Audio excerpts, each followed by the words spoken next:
جب یہ آیت کریمہ اتری کہ آقا علیہ الصلوۃ والسلام کو بلند آواز سے نہ بلایا کرو، تو سیدنا ابو بکر صدیق رضی اللہ تعالیٰ عنہ اس آیت کے اترنے کے بعد لا ترفعوا اصواتکم فوق صوت النبی، آوازیں بلند نہ کیا کرو تا دم وصال۔ سیدنا صدیق اکبر جب آقا علیہ السلام کی مجلس میں بیٹھتے تو کسی نے آپ کی آواز نہیں سنی، پھر وفات کے دن تک جب بات کرتے تو اس طرح بات کرتے جیسے کوئی سرگوشیاں کرتا ہے، اور یہی حال سیدنا فاروق اعظم کا تھا۔ امام بزار نے روایت کیا اور امام حاکم نے اس کی تصحیح کی کہ حدیث صحیح ہے، اور سیدنا فاروق اعظم کا قول یہ امام بخاری نے روایت کیا۔ دونوں صحابہ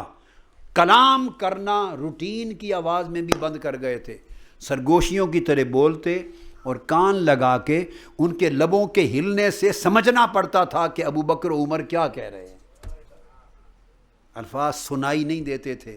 ادب میں اتنا فنا ہو گئے تھے، لا ترفعوا اصواتکم فوق صوت النبی، کہ کہیں آواز بلند نہ ہو جائے، کہ اب ان کے لبوں کے ہلنے سے اندازہ لگا کے کرنا پڑتا تھا فہم کہ کیا کہہ رہے ہیں۔ حضرت عمرو بن العاص سے ایک روز کسی نے پوچھا،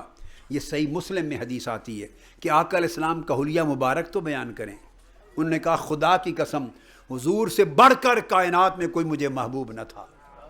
مگر جہاں محبت تھی وہاں ادب کا عالم یہ تھا کہ پوری زندگی آقا کی مجلس میں گزار دی مگر آنکھ بھر کے حضور کا چہرہ تکنے کی ہمت نہیں ہوئی، کبھی آنکھ بھر کے چہرہ مصطفیٰ نہیں دیکھا۔ سو اب اگر آپ مجھ سے سوال کرو لو سئلت ان اصفہ ما تقت لانی لم اکن املو عینی منہ، اب پوچھیں کہ حضور کا حلیہ مبارک کیا تھا، زندگی گزار کے حضور سے میں آپ کے ساتھ حلیہ بیان نہیں کر سکتا، آنکھ بھر کے مکھڑا نہیں دیکھا۔ ادب تھا، ہر وقت نگاہ کو نیچے رکھتے تھے۔ حضرت اسامہ بن شریک روایت کرتے ہیں کہ میں آیا آقا علیہ السلام کی بارگاہ میں پہلے وقت میں، اور میں نے صحابہ کو دیکھا، اتیت النبی صلی اللہ علیہ وسلم واصحابہ حولہ کانما علی رؤوس الطیر، یہ اس کو امام ابو داؤد نے روایت کیا سنن میں کہ کل صحابہ کرام کی مجلس آقا کے سامنے سر جھکا کر اس طرح بے حرکت بیٹھے ہوتے تھے کہ لگتا تھا ہر ایک کے سر پہ کوئی پرندہ بیٹھا ہے، معمولی حرکت ہوگی تو پرندہ اڑ جائے گا۔ اس حال میں آقا کی مجلس میں سراپا ادب بن کے بیٹھتے تھے۔ اور صحیح بخاری میں ہے، دو مقام پہ روایت کیا، عروہ بن مسعود کا قول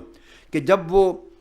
بیعت رضوان والے دن حدیبیہ آئے اور پلٹ کے گئے تو جا کے انہوں نے روایت کی اور کہا آقا علیہ السلام کا حال اور صحابہ کے ادب کا حال یہ ہے، انہ لا یتودع الا ابتدروا وضوءہ، حضور جب وضو کرتے ہیں تو وضو مصطفیٰ کے ایک ایک قطرے کو جھپٹ کے صحابہ اپنے ہاتھوں پر لے لیتے ہیں، وقادو یقتتلون علیہ، اور ایسے لگتا ہے جیسے کہ وضو کے پانی کے ایک ایک قطرے کے لینے میں شاید جھگڑا ہو جائے گا، ولا یبسق بساقا ولا یتنخم نخامۃ الا تلقوها باکفہم فدلکوا بها وجوہہم واجسادہم۔ آقا علیہ السلام جب دہن مبارک سے لعاب باہر نکالتے ہیں تو ایک ایک صحابی دوڑ کر لعاب دہن مصطفیٰ اپنے ہاتھوں پہ لے لیتا ہے، اور کوئی اپنے چہروں پہ ملتا ہے، اپنے سینوں پہ ملتا ہے لعاب دہن مصطفیٰ کو۔ یہ ادب کا عالم ہے۔ ولا تسقط منہ شعرۃ الا ابتدروها، ایک بال بھی آقا علیہ السلام کا گرتا ہے حجامت کے وقت تو صحابہ دوڑ کے ایک ایک بال کو سنبھال لیتے ہیں۔ وَإِذَا أَمَرَهُمْ بِأَمْرٍ ابتدروا امرہ، حکم کرتے ہیں تو دوڑ کر ہر شخص اٹھتا ہے اس حکم کی تعمیل میں کر لوں۔ وَإِذَا تَكَلَّمَ خَفَضُوا أَصْوَاتَهُمْ عِندَهُ، جب کلام کرتے ہیں تو ساروں کی آوازیں دب جاتی ہیں۔ وَمَا يُهِدُّونَ إِلَيْهِ النَّظْرَ تعظیماً لہو، اور جب حضور کے سامنے بیٹھے ہوتے ہیں تو نہیں دیکھا کہ کوئی شخص ادباً نگاہ اٹھا کے حضور کے مکھڑے کو ہی تک لے، نگاہ جھکا کے بیٹھے ہیں۔